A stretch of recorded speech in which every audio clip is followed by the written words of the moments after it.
கர்த்தருடைய பரிசுத்த நாமத்துக்கு மகிமை உண்டாவதாக. Glory be to God's holy name.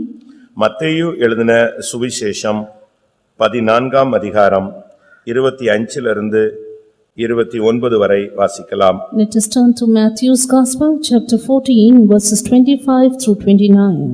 இரவு 4ஆம் ஜாமத்திலே இயேசு கடலின் மேல் நடந்து அவர்களிடத்திற்கு வந்தார். அவர் கடலின் மேல் நடக்கிறதை சீஷர்கள் கண்டு கலக்கமடைந்து ஆவேசம் என்று சொல்லி பயத்தினால் அலறினார்கள். உடனே இயேசு அவர்களோடே பேசி, திடன் கொள்ளுங்கள், நான் தான், பயப்படாதிருங்கள் என்றார். பேதுரு அவரை நோக்கி, ஆண்டவரே, நீரேயானால் நான் ஜலத்தின் மேல் நடந்து உம்மிடத்தில் வர கட்டளையிடும் என்றான். அதற்கு அவர், வா என்றார். அப்பொழுது பேதுரு படவை விட்டிறங்கி இயேசுவினிடத்தில் போக ஜலத்தின் மேல் நடந்தான். Went unto them walking on the sea, and when the disciples saw him walking on the sea, they were troubled, seeing it is a spirit, and they cried out for fear. But straightway Jesus spake unto them, saying, Be of good cheer, it is I, be not afraid. And Peter answered him and said, Lord, if it thou be, bid me come unto thee on the water. And he said, Come. And when Peter was come down out of the ship, he walked on the water to go to Jesus. கர்த்தருடைய பரிசுத்த நாமத்துக்கு மகிமை உண்டாவதாக. Glory be to God's holy name. ஆண்டவராகிய இயேசு கிறிஸ்து இந்த உலகத்தில் இருந்த பொழுது நடந்த ஒரு சம்பவம். This is an incident which took place in the days when Jesus was on this earth. தம்முடைய சீஷர்களை நோக்கி இயேசு கடலின் மேல் நடந்த ஒரு அற்புதமான ஒரு நேரம். This was a miraculous time in which Jesus and his disciples, they walked on the sea. 4ஆம் ஜாமத்தில் என்று சொல்லும் பொழுது காலையிலே 3:45 மணி அளவில் இயேசு கிறிஸ்து கடலின் மேல் நடந்து வந்து கொண்டிருந்தார். When it is said the fourth watch, about 3:45 a.m. Jesus was walking upon the sea. அவர்கள் அதுவரை கடலிலே தத்தளித்துக் கொண்டிருந்த ஒரு நேரம்.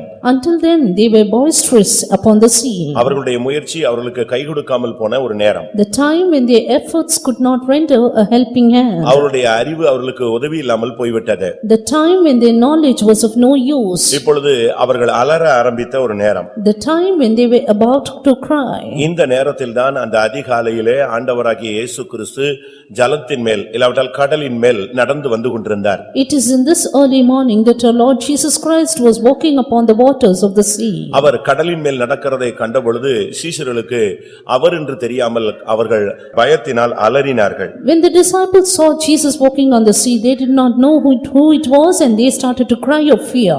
அந்த நேரத்தில் தான் இயேசு அவர்களோடு பேச ஆரம்பித்தார். It is then Jesus began to speak to them. இந்த நேரம் பேதுருவுக்கு ஒரு கேள்வி எழும்பினது. And at this time Peter had a question. அவன் சொன்னான், ஆண்டவரே, நீரேயானால் நானும் கூட இந்த ஜலத்தின் மேல் நடந்து வர எனக்கு கட்டளையிடும். And he said, Lord, if it be thou, bid me that I may come unto thee on the water. இந்த மார்க்கம் என்பது கடலின் மேல் நடக்கிற ஒரு மார்க்கம். This is a path in which we walk upon the waters. இல்லாவிட்டால் ஜலத்தின் மேல் தண்ணீரின் மேல் நடக்கிற ஒரு மார்க்கம். Or a path in which we walk upon the sea. இந்த மார்க்கத்தில் வரும்பொழுது நாம் தண்ணீரில் மூழ்கி விடக்கூடாது. When we come into this path, we should not be immersed inside the sea. ஏனென்றால் இயேசு ஜலத்தின் மேல் நடந்து வந்தார். Because Jesus walked upon the waters. நாம் அவரிடத்திலே போய் சேர வேண்டுமானால் நாமும் கூட ஜலத்தின் மேல் நடக்க வேண்டியது அவசியம். And if we have to reach him, we ought also to walk upon the waters. நாம் இயேசுவிடம் போய் சேரும்படியாக இந்த பயணத்தை துவக்கி இருக்கிறோம். We have begun this race that we might walk along with Jesus. நம்முடைய துவக்கத்தின் முடிவு இயேசுவிடம் போய் சேர வேண்டியது. And the end of our voyage is reaching Jesus. அப்படியானால் இந்த படவில் மட்டும் நாம் போனால் போதாது. Be it so, it's not simply enough that we go in the boat. இயேசுவிடம் போக வேண்டுமானால் நாம் இந்த படவை விட்டு இறங்கி இந்த ஜலத்தின் மேலும் நடக்க வேண்டியது அவசியம். But to reach Jesus, it is very essential that we need to get out of the boat and walk with Jesus on the sea. படவில் கடந்து போவது என்பது விசுவாச வாழ்வை காண்பிக்கிறது. Going in the boat, it shows a life of faith. ஆனால் தண்ணீரின் மேல் நடப்பது என்பது உலகத்தின் மேல் கடந்து போவதை இல்லாவிட்டால் உலகத்தை ஜெயிப்பதை காண்பிக்கிறது. While walking upon the waters shows as to how we have to overcome the world. இயேசுவிடம் போக வேண்டுமானால் ஒரு சாதாரண விசுவாசியாக இருந்தால் மட்டும் போதாது. இந்த உலகத்தின் மேல் நடக்கிற ஒரு அதிகாரமும் வல்லமையும் செயல்திறனும் நமக்கு அவசியப்படுகிறது. To go reach our Jesus, it is not simply enough that we have a faith life, but we need a capability and even to talent to walk upon this world. கர்த்தருடைய பரிசுத்த நாமத்துக்கு மகிமை உண்டாவதாக. Yes, glory be to God's holy name. நீரே ஆனால் நான் ஜலத்தின் மேல் கடந்து வர எனக்கு நீர் கட்டளையிடும். Lord, if it be thou bid me, come unto thee on the water. இயேசு உடனே சொன்னார், வா என்றார். Soon Jesus said, come. பேதுரு படவை விட்டு இறங்கி அவன் இயேசுவினிடத்தில் போக ஜலத்தின் மேல் நடந்தான். Peter came down out of the ship and he walked on the water to go to Jesus. ஒரு தேவனுடைய பிள்ளை என்று சொல்லுகிறவன் இந்த நாட்களில் உலகத்தின் மேலே நடக்கக்கூடியவனாய் இருக்க வேண்டுமே தவிர உலகத்தில் அமிழ்ந்து போகிறவனாக இருக்கக்கூடாது. A child of God in these days should not be the one who is sinking into the world, but a one who walks upon the world. இந்த திரளான தண்ணீர் என்பது, இந்த சமுத்திரம் என்பது உலகத்தையும் மாம்சீகத்தையும் மாம்ச அன்பையும் காண்பிக்கிறது. This sea which is water shows the world, the things of the world and fleshly lust. வெளிப்படுத்தல் 17ஆம் அதிகாரம் 1ஆம் வசனத்தை பார்க்கும் பொழுது, When we see Revelation 17:1, இந்த திரளான தண்ணீர்கள் மேல் ஒரு மகா வேசி அமர்ந்திருந்ததாக சொல்லப்பட்டிருக்கிறது. it is said that a great horse, she sitteth upon many waters. இன்னொரு இடத்திலே சொல்லியிருக்கிறது, இந்த திரளான தண்ணீர் உலகத்தை காண்பிக்கிறது. In another place it is pointed out, the great water shows the world. ஒரு தேவனுடைய பிள்ளை என்று சொல்லுகிறவன் இந்த உலக காரியங்களிலே அவன் மூழ்கி விடக்கூடாது, சிக்கி விடக்கூடாது, அமிழ்ந்தும் விடக்கூடாது. A child of God should not be immersed, should not be entangled, nor sink into the things of the world. இந்த பயணத்தின் முடிவிலே நீங்கள் இயேசுவிடம் போக விரும்பினால் நீங்கள் தண்ணீரின் மேல் நடந்துதான் ஆக வேண்டும். At the end of this voyage, if you want to go and reach Jesus, you need to walk upon the waters. இந்த தண்ணீரின் மேல் நடக்கிறது என்பது ஒரு அதிசயமான ஒரு செயல். Walking upon the water is a wonderful thing. ஆனால் இயேசு அதை நடந்து காண்பித்தார். But Jesus walked and showed it. நாமும் அதிலே நடந்துதான் ஆக வேண்டும். And we too should walk upon it. இந்த கடந்த கால பாதையிலே உங்களில் எத்தனை பேர் இந்த தண்ணீரில் நடந்திருக்கிறீர்கள், இல்லாவிட்டால் எத்தனை பேர் இந்த தண்ணீரில் உலகத்தில் பாவத்தில் நீங்கள் மூழ்கி இருக்கிறீர்கள், அமிழ்ந்திருக்கிறீர்கள்? In the past days in your life, how many of you had walked upon these water, or how many of you did sink and were immersed into the things of the world? அவன் கொஞ்ச நேரம் நடந்து கொண்டே இருந்தான். He kept walking for some time. இப்பொழுது இயேசுவை நெருங்கி விட்டான். Now he went near Jesus. இயேசுவின் கரமும் இவனுடைய கரமும் நெருங்கக்கூடிய ஒரு நேரம். A time when his hand was about to reach Jesus' hand. படவிலிருந்து இறங்கி இயேசு இருந்த இடத்துக்கு வந்து விட்டான். Got down the ship, went near Jesus. இப்பொழுது என்ன சம்பவித்தது? Now what happened? காற்று பலமாக ஒரு தட்டு தட்டினது. The wind was boisterous. அப்பொழுது அந்த அலைகள் இறக்கத்தில் அவன் உள்ளே போக ஆரம்பித்தான். And because of the roaring of the waves, he started to sink. அதுவரை நடந்து வந்து கொண்டிருந்தவனுக்கு Until then he who was walking, இந்த திடீர் நிகழ்ச்சி அவனை மிகவும் பாதிப்புக்குள்ளாக்கி விட்டது. this sudden incident made him into a great ஆண்டவரே என்னை consequence. ரட்சியும் என்று சத்தமிட்டு விட்டான். And he shouted saying, Lord, save me. இயேசு கை நீட்டி அவனை பிடித்து விட்டார். Jesus stretched his hand and took hold of இயேசுவோடு him. நெருங்கி வந்த பின்பு கூட அவனுக்கு அமளக்கூடிய சூழ்நிலைகள் இருந்தது. There were situations of sinking down even after he came closer to Jesus.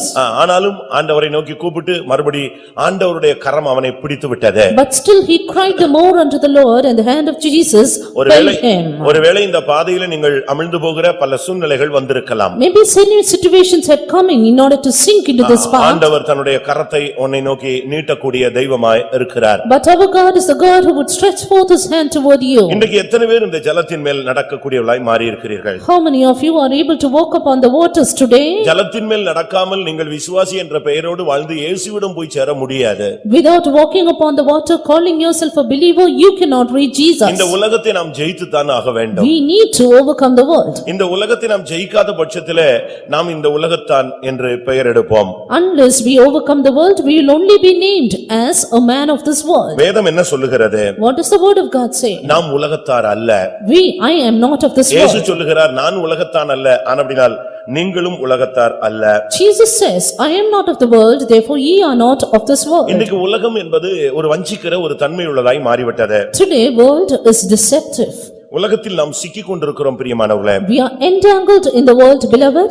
உலகத்தில் உள்ளவைகளில் நாம் அன்பு கூறக்கூடாது. We should not love the things of the world. முதலாம் யோவானிலே நாம் பார்க்கும் பொழுது When we turn to 1 John, கண்களின் இச்சை, the lust of the eyes. 1 யோவான் 2ஆம் அதிகாரம் 15, 16, 17 வசனங்களை பார்க்கும் பொழுது When we turn to 1 John chapter 2 verses 15, 16 and உலகத்திலும் 17. உலகத்தில் உள்ளவைகளிலும் அன்பு கூறாதிருங்கள். Love not the world, neither the things of the world. ஒருவன் உலகத்தில் அன்பு கூர்ந்தால் அவனிடத்தில் பிதாவின் அன்பு இல்லை. If a man love the world, the love of the Father is not in him. ஏனெனில் மாம்சத்தின் இச்சையும் கண்களின் இச்சையும் ஜீவனத்தின் பெருமையுமாகிய இவைகள் பிதாவினால் உண்டானவைகள் அல்ல, உலகத்தினால் உண்டானவைகள். For all that is in the world, the lust of the the flesh, the lust of the eyes, and the pride of the life is not of the Father, but is of the world. உலகமும் அதன் ஆசை இச்சையும் ஒளிந்து போகும் என்று சொல்லப்பட்டிருக்கிறது. And the world of the world passeth away, and the lust thereof. பிரியமானவர்களே, இந்த உலகத்தில் தான் இன்றைக்கு ஜனங்கள் சிக்கி விடுகிறார்கள். Beloved, today people are entangled into this world. சபைகள் இதிலே சிக்கிக் கொள்கிறது.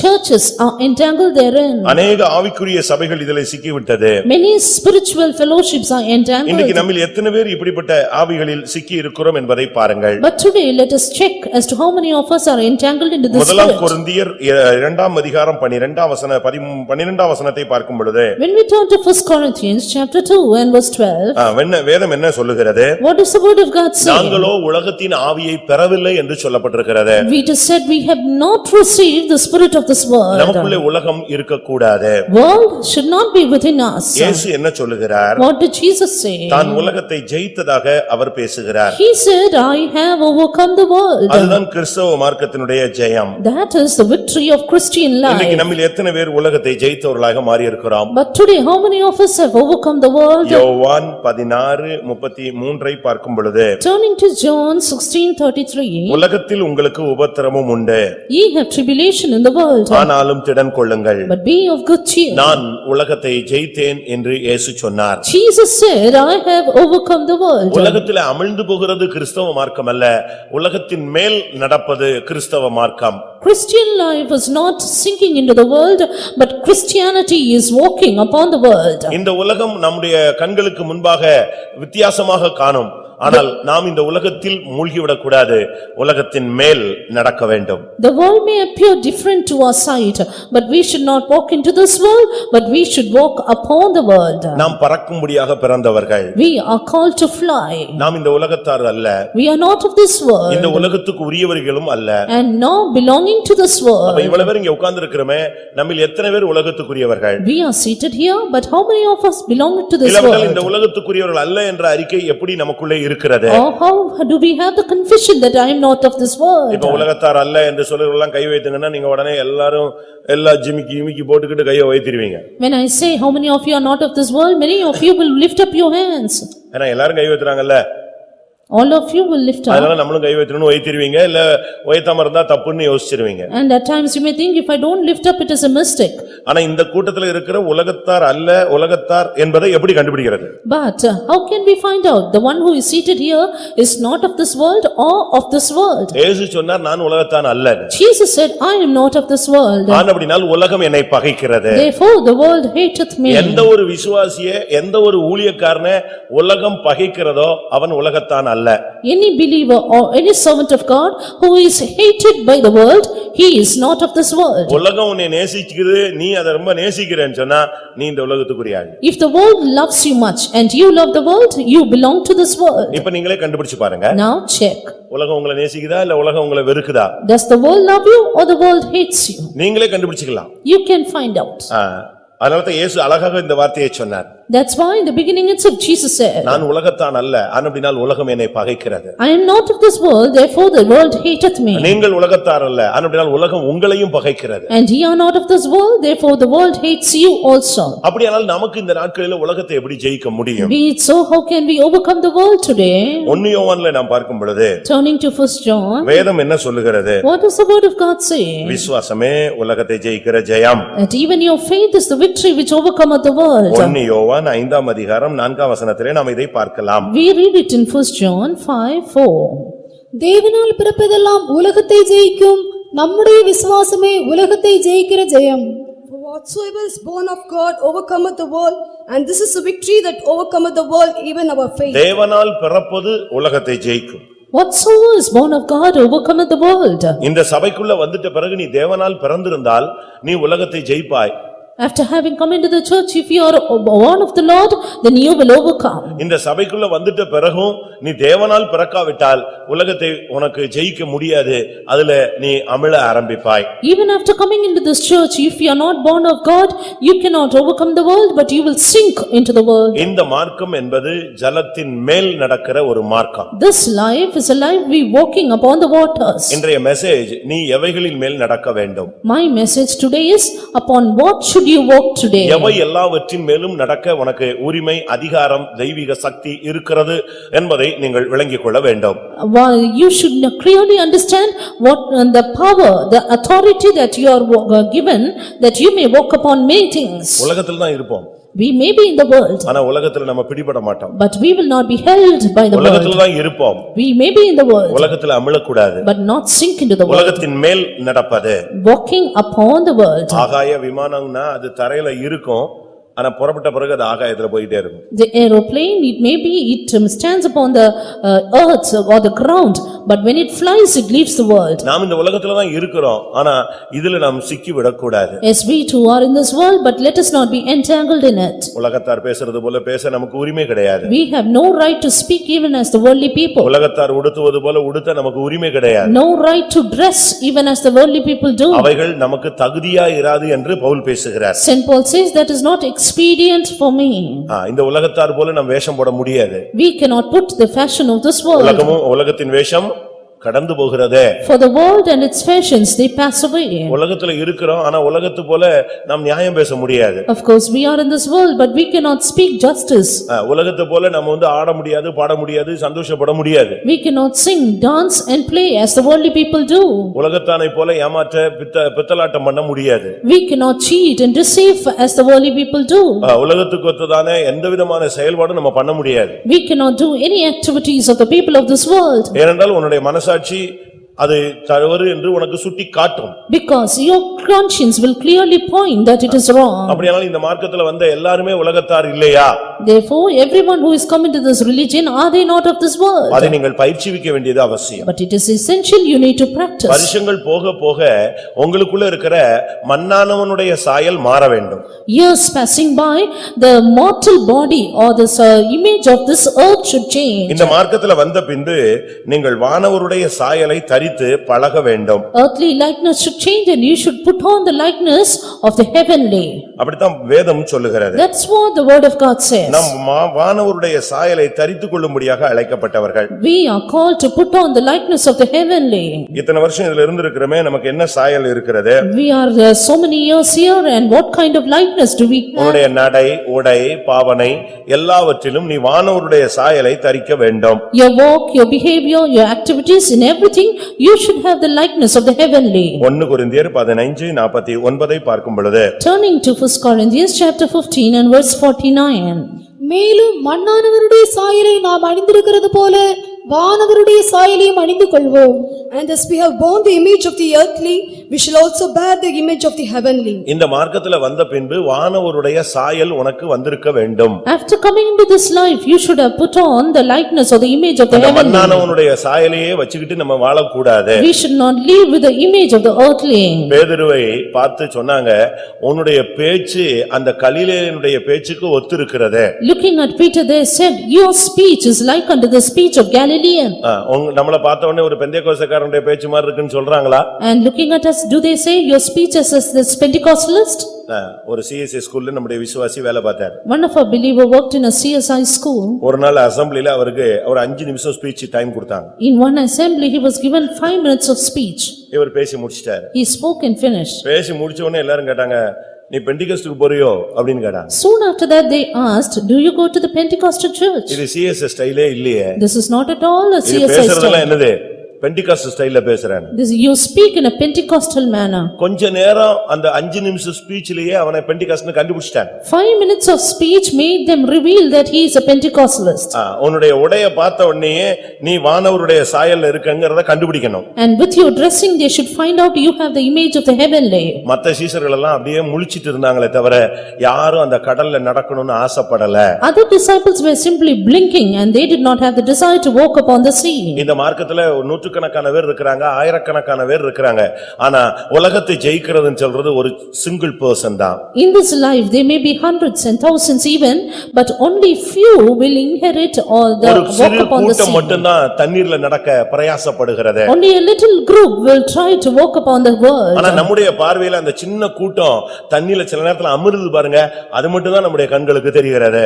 But in our eyesight that little group தண்ணில அமிழ்கிற ஒரு சின்ன கூட்டம் தான் நம்முடைய பார்வைக்கு தென்படுகிறது. Only the little group that sinks into the water appears in our eyes. ஆனா அவன் தண்ணில நடக்கறானே, அதை நீ பார்த்தாயா? But did you see that he is walking upon the உன்னால water? ஜெயிக்க முடியாத அந்த Dress அவன் ஜெயிச்சிருக்கிறான். And he has overcome that thing which you could not உன்னால overcome. ஜெயிக்க முடியாத உலக ஆடம்பரத்தை அவன் ஜெயித்திருக்கிறான். He has overcome that luxury of the world which you could not. உன்னால விட முடியாத சில காரியங்களை அவன் விட்டிருக்கிறான். He has forsaken certain things which you are unable to. அங்கே யோவான் உண்டு, And there அங்கே யோவான் உண்டு, John is there, அங்கே யாக்கோபு உண்டு, James is there, இன்னும் விலையேறப்பெற்ற சீஷர்கள் உண்டு. and yet other precious disciples. அவங்க யாருமே தண்ணில நடக்கணும், பரீட்சாத்தரமா ஒரு தேவனோட இயேசுவோடு நெருங்கணும் அப்படிங்கிற தாட் அவங்களுக்கு இல்ல. But none of them did have the thought that they should walk upon the water and with the Jesus. ஆனா பேதுருக்கு மட்டும் அந்த ஆசை இருந்தது. But only Peter had the desire. இந்த முழு உலகமும் பாவத்திலும் சாபத்திலும் நிறைந்திருக்கும் பொழுது ஒரு சிறு கூட்டம் இயேசுவோடு இந்த உலகத்தின் மேல் நடக்க ஆசைப்படுகிறது. When the whole world is full of sinful pleasures, a little group desires to walk with Jesus upon the water. நீங்கள் பிரியமானவர்களே அந்த கூட்டத்தில் இருக்கிறீர்களா? Beloved, are you in that group? நீங்கள் பயப்பட வேண்டாம். Do not fear. ஒருவேளை நீங்கள் அமிழக்கூடிய சூழ்நிலைகள் வந்தாலும் உனக்கு கை நீட்ட ஒருவர் அங்கே நின்று கொண்டிருக்கிறார். Maybe even if you have a sinking stage, one who can render a helping hand is there. அவர் உன்னை கடிந்து கொள்ளட்டும். He rebuke. அவர் அவனை சத்தம் போட்டார். And he rebuked him. அற்ப விசுவாசியே, ஏன் சந்தேகப்பட்டாய்? Oh, thou of little faith, wherefore didst thou doubt? நான் இந்த தண்ணீரிலே இந்த உலகத்துல உனக்காக நின்று கொண்டிருக்கிறேன். I am standing in this world upon the water for you.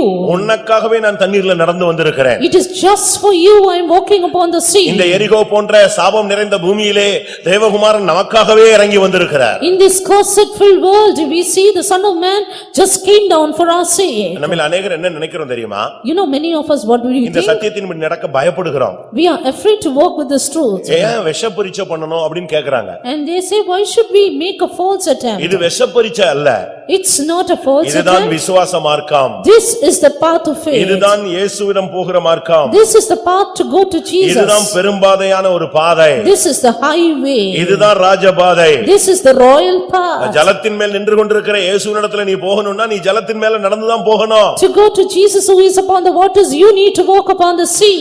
தன்னுடைய சபையை சேர்க்க மத்திய ஆகாயத்துல வரப்போகிறார்னா நீ மத்திய ஆகாயத்துக்கு போய்தான் ஆகணும். If he is coming in the midair to gather the church, you should surely reach the midair. அந்த மணவாட்டியாக இருந்தால் நீ மணவாளன் இருக்கிற இடத்துக்கு நீ பறந்து போவாய். If you are a bride, you will fly away to your bridegroom. ஏனென்றால் அவர் ஏறி போனவர். Why? Because he ascended. அவர் ஏற்கனவே வானங்களில் ஏறி போனவர். And he ascended already in the heavens. அப்படியானால் அவருடைய சபையும் வானங்களுக்கு ஏறி போக வேண்டியது அவசியம். If it be so, his church also should ascend. உனக்கு ஒருவேளை நடக்க தெரியலையா? Are you unable to see that? ஆண்டவர்ட்ட கேளு, உனக்கு அழகா நடக்க சொல்லி தருவார். Ask the Lord and the Lord will teach you to walk. உன்னுடைய நடைகள் பிசகாமல் இந்த தண்ணீர்ல நடக்கிறதுக்கு உனக்கு ட்ரைனிங் கொடுப்பாரு. The Lord will train you to walk upon the waters, not sliding in your steps. ஒரு நாள் ஒரு குட்டி பையன் நான் இருந்த ஃபெய்த்தமுக்கு வந்தான். One day a little boy came to the faith home. அவன் 3ஆம் கிளாஸோ 4ஆம் கிளாஸோ படிக்கிறான். He was just third or fourth standard. அவன் ஸ்கேட்டிங் படிச்சிட்டு இருக்கான். டிஸ்ட்ரிக்ட் லெவல்ல அவன் பிரைஸ் வாங்கியிருக்கான்னு சொன்னாங்க. They said he is trained in skating and he is qualified in the district level. என்கிட்ட பேசிட்டு இருக்கும்போது நான் சொன்னேன், நீ ஊருக்கு தானே போயிட்டு வர, ஸ்கேட்டிங் அந்த ஷூ வச்சிருக்கிறியான்னு கேட்டேன். When he spoke with me, I said, you are going to the native place, do you have that skating shoe? அவன் 3ஆம் கிளாஸ் தான் படிக்கிறான். He is just third standard. உடனே போய் கார்ல போய் எதை எடுத்துட்டு வந்துட்டான், அந்த ஷூவை தூக்கிட்டு வந்துட்டான். Soon he went to the car and brought the shoe. சரின்னு மாட்டி விட்டேன். மாட்டி விட சொன்னேன், அவங்க அம்மா மாட்டி விட்டாங்க. And I asked his mother to put it on, then he put it on. அவன் ஃபெய்த்தம்ல போனான் பாருங்க போக்கு, எனக்கு பயம் வந்து எங்க விழுந்து மூஞ்சி கிஞ்சிலாம் உடைச்சிருவானோன்னு பயம் வந்துச்சு. And he went in a different way in the faith home and I was afraid if he would break his hands and அவன் feet. அடிக்கிற கட்டு பயங்கரமான கட்டு அடிச்சு போனான். அப்பதான் நினைச்சேன், இவனுக்கு இந்த வயசுல இந்த ட்ரைனிங் கொடுத்திருக்கான், நம்ம பிள்ளைகளுக்கு 8 வயசுல நடக்கவே தெரியலையே. In that simple age, he was trained in such an excellent manner and we are unable to walk today in this life. நம்ம என்ன ட்ரைனிங் கொடுக்கறோம்னா 3 அடிக்கு ஒரு என்னது ஹீல் ஹை ஹீல்ஸ் போட்டு கொடுத்து அதுக்கு கால் ஹீல் எல்லாம் ஒடிக்கிறதுக்கு தான் ட்ரைனிங் கொடுக்கறோம். But we only train our children to put on high heels and break their feet. இந்த மார்க்கத்துக்கு ஹை ஹீல்ஸ் எல்லாம் தேவையில்லை. இது தண்ணீர்ல நடக்கிறது ஹை ஹீல்ஸ் எதுக்கு தேவை? But why do we need high heels to walk upon the waters? நீங்க இங்க வந்துட்ட பிறகு இதெல்லாம் விடணும். இந்த கட்ட செருப்பை போட்டுட்டு அலையிறது பழைய காலத்துல போட்டு அலைஞ்சான், அதெல்லாம் நீ போட்டு அலைய கூடாது. After walking, coming here, you should not walk as the other people do. இதுல இயேசு நடந்தார், இயேசுவை போல நீ நடக்கணும். Jesus walked in this path and you should walk like Jesus. இந்த விசுவாச மார்க்கத்துல உனக்கு நடக்க தெரியலையா? ஓசியா 11:3 சொல்லி இருக்கிறது, நான் உன்னை கையை பிடித்து நடக்க பழக்குவேன். And if you don't know to walk in this path of faith, in Hosea it is said that I will take up your hands and will teach you to walk. Hosea 11:3. Hosea 11:3. நான் எப்பிராயீமை கைப்பிடித்து நடக்க பழக்கினேன். எப்பிராயீமை நான் கைப்பிடித்து நடக்க பழக்கினேன். I taught Ephraim also to walk, taking him by arms. இங்க நீங்க பாக்கும்போது பேதுருவை தண்ணீரில் மேல நடக்கிறதுக்கு அழகா பழக்குறாரு. Here the Lord beautifully trained Peter to walk upon the water. அதுக்கு பிறகு பைபிள்ல இல்ல. That is not like that in the Bible. இயேசு உடனே அவனை தூக்கி தோள்ல வச்சுக்கிட்டாரோ? And did Jesus put him on the shoulders? ஆண்டவரே ரட்சியும் சொன்ன உடனே கையை கொடுத்து தூக்கிட்டு இழுத்துட்டாரு. இழுத்துட்டு சொன்னாரு, அந்த இடத்துலயும் சொல்றாரு, அற்ப விசுவாசியே ஏன் சந்தேகப்பட்டாய் அப்படின்னு சொல்லிட்டு ரெண்டு பேரும் சேர்ந்து என்ன செஞ்சாங்க, நடந்து போய் படவில் ஏறினார்கள். அடுத்த வசனம் அதை சொல்லுகிறது. Soon when he said, Lord save me, Jesus stretched forth his hand, caught him and said unto him, you walk with me. And both of them walked and got into the ship. அவன் ஒரு குழந்தை இல்ல, உடனே இயேசு தண்ணிக்குள்ள அவனை தூக்கிட்டு நடக்கிறதுக்கு அவனை அழகா கைப்பிடிச்சு நட வா போட்டுக்கு போலான்னு சொல்லி கூட்டு போனார். He was not a little child. Jesus may take him up in his arms, but Jesus beautifully led him through the waters. இந்த மார்க்கம் என்பது உன்னால் முடியாததை இந்த உலகத்தில் ஜெயிக்கக்கூடிய ஒரு ட்ரெய்னிங் கொடுக்கிற ஒரு மார்க்கம். This is a path, a religion in which the impossibility in your life is becoming possible by a definite training. உலகத்தில் அமர்ந்து கொண்டிருக்கிற அருமையான தேவனுடைய பிள்ளையே, நீ ஆண்டவரை நோக்கி அபயமிட்டால் இந்த பாவ உலகத்தின் மேல் நடக்கிற அதிகாரத்தோடு உன்னை கரம் பிடித்து நடத்துவார். Beloved child of God who is sinking into this world, if you would cry unto Jesus, he will lead you with the power by his arms to walk upon the world. ஒருவேளை உனக்கு நடக்க தெரியாதா, நடக்க பழக்கம் இல்லையா, ஒருவேளை இந்த மார்க்கத்தில் நீ ஒரு சப்பானியாய் பிறந்து விட்டாயா? Maybe are you born crippled, lame or unaccustomed to walk in this path? மற்றவர்கள் நடக்கிறதை பார்த்து நீ பரிதாபப்படுகிறாய், உனக்கு அந்த அனுபவம் இல்லை என்று. You feel pity seeing others walking upon the water, saying, I do not have this experience. அப்போஸ்தலர் 3ஆம் அதிகாரத்தை நாம் பார்க்கும் பொழுது, But when we turn to Acts 3, ஒரு நாள் பேதுருவும் யோவானும் தேவாலயத்துக்கு வந்து கொண்டிருந்தார்கள். once Peter and John, they went to the temple of God. அலங்கார வாசல் என்ற அந்த தேவாலய வாசல் வழியாக உள்ளே நுழைந்தார்கள். They were getting into the temple of God by the gate called Beautiful. அநேகர் பிச்சை எடுத்துக் கொண்டிருந்தார்கள். And many were taking alms. ஒரு சப்பானி அங்கே பிச்சை எடுத்துக் கொண்டிருந்தான். There was one lame man asking alms. பேதுருவும் யோவானும் ஏதாவது கொடுப்பார்கள் என்று அவன் யோசித்தான். And they thought that Peter and John would give something. இந்த மார்க்கம் உனக்கு இந்த உலகத்துல வாழுகிறதுக்கு பிச்சை கொடுக்கிற மார்க்கம் அல்ல. This religion is not the religion which gives you alms to live in this world. இந்த மார்க்கம் உனக்கு பண உதவி செய்கிற மார்க்கம் அல்ல. This religion is not to help you financially. இந்த மார்க்கம் உன்னை நடக்க வைத்து நீ மற்றவர்களுக்கு உதவி செய்ய முடியாத உனக்கு ட்ரெய்னிங் கொடுக்கிற மார்க்கம். This is a path which trains you so that you may walk and you may train others to walk. இந்த மார்க்கம் வாசல்ல இருந்து பிச்சை எடுக்கிற மார்க்கம் அல்ல. தேவாலயத்துக்குள்ளே உன்னை நடக்க வைத்து கொண்டு போகிற ஒரு மார்க்கம். This is not a path in which you beg for alms in the gate, but a path in which you are led into the temple of God. அவர்கள் பேதுருவும் யோவானும் அவனுடைய வலது கையை பிடித்து நட என்று சொன்னார்கள். அவன் நின்றான், நடந்தான், குதித்தான். அவன் அவர்களோடு தேவ ஆலயத்துக்குள் போய்விட்டான். Peter and John took him by the right hand and said, walk, and he walked, and he leaped and stood and walked and entered in the temple of God. ஏன் இப்படி பிரசங்கம் பண்ணுகிறோம்? Why do we speak like this? ஏன் வாரம் டஃப்பா பிரசங்கம் பண்றோம்? Why do we have a tough sermon? உனக்கு ஏத்த மாதிரி ஜால்ரா அடிக்க முடியாத ஒரு பிரசங்கமா இருக்க என்ன காரணம்? We don't tingle according to your way of walk. Why? உனக்கு ஆசீர்வாதத்தை, பொருளாதார ஆசீர்வாதத்தை அள்ளி தர முடியாத ஒரு பிரசங்கமா இருக்க அதுக்கு காரணம் என்ன? This is not a message which gives you abundance of material blessings. Why? நீ காலத்துக்கும் பிச்சை எடுக்க கூடாது, பிச்சை கொடுக்கிறவனாய் மாற வேண்டும்.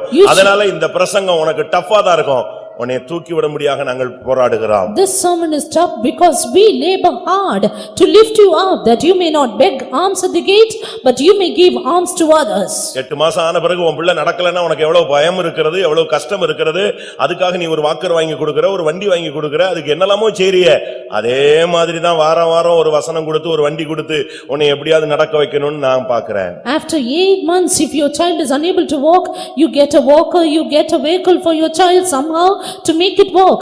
So it is, we also labor hard that you may be lifted up. வலது கையினால் அவனை பிடித்து தூக்கி விட்டான். அவன்கள் கால்களும் கைகளும் கரடுகள் அது பலன் கொண்டது.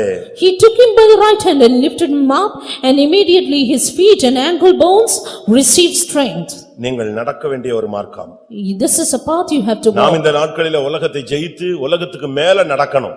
A time that you have to walk upon the water and walk upon this world. நீங்க ட்ரைனிங் கொடுக்கணும். உங்களுக்கு ஆண்டவர் ட்ரைனிங் கொடுப்பார். நீங்க உங்க பிள்ளைகளுக்கு இந்த உலகத்தை ஜெயிக்கிற ஒரு ட்ரைனிங் கொடுக்க வேண்டும். God will train you and you ought to give a training to your children to walk upon the water. ஒரு நாள் ஃபெய்த்தம் வாசல்ல இந்த கலை கூத்தாடி வந்து நின்னு ட்ரம் அடிச்சிட்டு இருந்தான். One day in the gate of the faith home there was a man drumming. அவங்க ஒரு ரெண்டு கம்பை நட்டி ஒரு கயிறு கட்டி விட்டான். He was showing a kind of circus with two stands and one rope in between. திருப்பி அது பாட்டுக்கு ட்ரம் அடிக்க ஆரம்பிச்சான். அவன் ஒரு பிள்ளையை ஏத்தி விட்டுட்டான். ஒரு 2ஆம் கிளாஸோ 3ஆம் கிளாஸோ படிக்கிற ஒரு பிள்ளையை ஏத்தி விட்டான். He made a little child to climb onto the rope and he started drumming. அந்த பிள்ளை ஒரு அழகா ஒரு கம்பை வச்சுக்கிட்டு அழகா பேலன்ஸ் பண்ணி அந்த கயிறுல அழகா நடக்க ஆரம்பிச்சிருச்சு. That little child balanced herself with two rods and finally started walking on the rope. நான் உடனே உள்ள போய் எல்லா சிஸ்டரையும் கூட்டி வந்தேன். வா எல்லாம் வந்து பாரு, நல்லா பாரு, கயிறு மேல எப்படி நடக்கிறதுக்கு ட்ரைனிங் கொடுத்து வச்சிருக்காங்க. Soon I went and called all the sisters and said, "Come see how he has trained the little child to walk on the rope." நமக்கு ஃபெய்த்தம்ல படியில ஏறி நடக்க தெரியல, பொத்துன்னு விழுந்துறோம். In the faith home, we don't know to walk on the stairs, you fall down. பாத்ரூம்ல தலைகீழ வலிக்கி விழுறான். And in the bathrooms, you fall upside ஒரு down. சின்ன கயிறுல என்ன அட்டகாசமா நடக்கிறதுக்கு ட்ரைனிங் பாருங்க. But see how very nicely she is walking on a little rope. அழகா cross பண்ணிடுச்சு. She crossed the rope. அடுத்து செருப்பு போட்டு கிராஸ் பண்ணுது. Now she started to walk with her sandals. அதுக்கு அடுத்து பிளேட், சாப்பிடுற பிளேட்டை கால்ல வச்சுக்கிட்டு அழகா அந்த கயிறுல நடக்குது. Then kept her feet on the plate and started walking. இதெல்லாம் எப்படி வந்துச்சு? How did this happen? Training தான். Good training. நமக்கும் கர்த்தர் கடலின் மேல், உலகத்தின் மேல், பாவத்தின் மேல், எல்லா வல்லமைகள் மேல நடக்கிறதுக்கு நமக்கு கர்த்தர் அதிகாரமும் கொடுத்திருக்கிறார், ட்ரைனிங்கும் கொடுக்கிறார். Yes, the Lord gives us the power to walk upon the world, upon the sin, upon the curse and every other things, and even he trains us for that. அந்த பிள்ளை கீழே விழுந்துருச்சுன்னா அடி பிச்சிடுவா. Had the child fallen down, he would beat her up and slash her. அது ஒரு failure. Because that is a failure ஏன்னா for அடுத்து him. யாரும் காசு போட மாட்டான். And nobody will give him the money. அதுக்காக அந்த பிள்ளை எவ்வளவு சிரத்தையா நடக்குதுன்னு யோசிச்சு பாருங்க. Therefore, just think how carefully and attentively நாம she இந்த walks. உலகத்தை ஜெயிச்சாதான் நமக்கு பிரதிபலன் உண்டு. Yes, we will have the reward only if we overcome the world. உலகத்துல மூழ்கினவனுக்கு பிரதிஷ்டை கிடையாது, பிரதிபலன் கிடையாது. You have no reward if you sink into the உலகத்துக்கு world. ஒத்த வேஷம் போடுறவனுக்கு பிரதிபலன் கிடையாது. Those who fashion themselves according to the world will have no reward. ஜெயம் கொள்ளுகிறவர்கள் வெண்வஸ்திரம் தரித்து என்னோடு கூட நடப்பார்கள் என்று வெளிப்படுத்தலிலே சொல்லப்பட்டிருக்கிறது. In the book of Revelation it is said, "He that overcometh will be granted to put on the white raiment and walk with me." வெளிப்படுத்தல் 3ஆம் அதிகாரம் 4ஆம் வசனத்திலே சொல்லி இருக்கிறது. Book of Revelation chapter 3 and verse 4. அவர்கள் பாத்திரவான்கள் ஆனபடியினால் வெண்வஸ்திரம் தரித்து என்னோடு கூட நடப்பார்கள். And they shall walk with me in white, for they are worthy. எப்படி? என்னோடு அவரோடு கூட வெண்வஸ்திரம் தரித்து நடக்கணும்னா இந்த உலகத்துல நீ உலகமில்லாத ஒரு வாழ்க்கையை நீ வாழ்ந்து காட்டி இருக்க வேண்டியது அவசியம். To walk with him in the white, it is essential that ye need to walk with no world in you upon this earth itself. ஒன்று தண்ணீரில் ஜலத்தில் உலகத்தின் மேல் நடப்பது. One, walking upon the water upon the world. இரண்டாவதாக 2, 91ஆம் சங்கீதம் 13ஆம் வசனம். Psalm 91:13. அங்க ரெண்டு காரியங்கள் இருக்கிறது. There two things are there. சிங்கத்தின் மேலும் விரியன் பாம்பின் மேலும் நீ நடந்து பால சிங்கத்தையும் வலுசர்ப்பத்தையும் மிதித்து போடுவாய். Thou shalt tread upon the lion and the adder, the young lion and the dragon shall thou trample unto the feet. ஒரு தேவனுடைய பிள்ளை சிங்கம், சர்ப்பம் இவைகளின் மேலே நடக்கக்கூடியவனாய் மாற வேண்டும். A child of God should be able to tread upon the lion and the adder. அது வாயில போய் விழுந்துற கூடாது. And you should not fall into its mouth. சிங்கத்தின் மேல் நடப்பாய். Thou shalt tread upon the lion. விரியனின் மேல் நடப்பாய். And upon the adder. பால சிங்கத்தையும் வலு சர்ப்பத்தையும் நீ மிதிப்பாய். The young lion and the dragon shall thou trample under இந்த thy மார்க்கம் feet. என்பது சாத்தானுடைய வாயில போய் சிக்கி விழுங்கப்படுகிற மார்க்கம் அல்ல. This is a life not falling into the mouth of the devil. ஏனென்றால் எவனை விழுங்கலாமோ என்று சத்துருவானவன் கர்ச்சிக்கிற சிங்கம் போல வகை தேடி சுற்றித் திரிகிற ஒரு காலம். Because this is is a time in which the devil as a roaring lion walketh about seeking whom he may devour. இதுல எத்தனை தரம் சர்ப்பம் உன்னை தீண்டிருச்சுன்னு தெரியாது. And we do not know how many times the serpent has stinged you. எத்தனை தரம் சிங்கம் உன்னை விழுங்கிருச்சுன்னு தெரியாது. Do not know how many times lion has swallowed you. எத்தனை விசை நீ காயப்பட்டாய் என்று உனக்கு தெரியும். Yeah, but you know how many times you fear. ஆனா இந்த மார்க்கத்தினுடைய ஸ்பெஷாலிட்டி என்ன? But the speciality of this life is சிங்கத்தின் மேல் நடப்பது. you will tread upon the lion. அதுதான் நம்முடைய மார்க்கம். This is our religion. அடுத்து பாம்பின் மேலே நடப்பது. Next, walking upon the adder.